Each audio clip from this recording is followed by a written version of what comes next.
বিশ্বাস তো মানুষ মানুষকেই করে থাকে। এই সমাজ ব্যবস্থায় একে অন্যকে বিশ্বাস করা ছাড়া অন্য কোনো পথ নেই।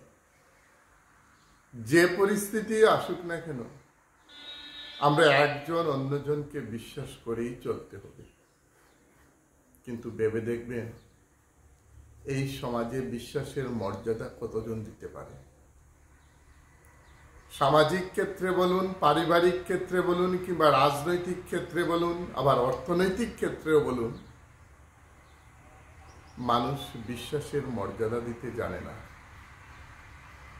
তবে হ্যাঁ, একটা কথা মনে রাখবেন, যে লোকটা আপনাকে বিশ্বাসের মর্যাদা দেয়নি, যে আপনার বিশ্বাসের মর্যাদা দিতে জানে না, আপনি তার জন্য ভাববেন না।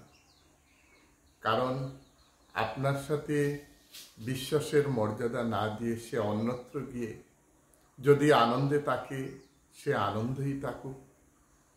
তার জন্য দুঃখ করে আপনার শারীরিক এবং মানসিক ক্ষতি ঘটাবেন না।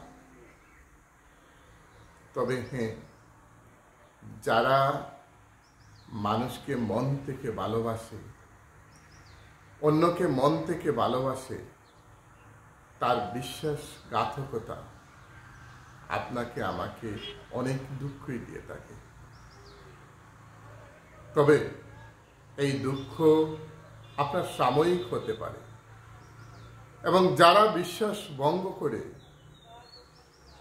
তারা অনেক সময় অন্যের বিশ্বাস ভঙ্গ করে আপাতত সুখে শান্তিতে থাকতে পারে, কিন্তু এই সুখ শান্তি তাদের জীবনে চিরস্থায়ী থাকে না। সেটা ক্ষণিকের, এবং ক্ষণিকের মুহে অতীতকে ভুলে গিয়ে বিশ্বাস ভঙ্গ করে আজ অনেকেই আপনাকে, আমাকে, এই সমাজের অনেককে দুঃখ দিচ্ছে। তার জন্য বেলে কোনো লাভ নেই।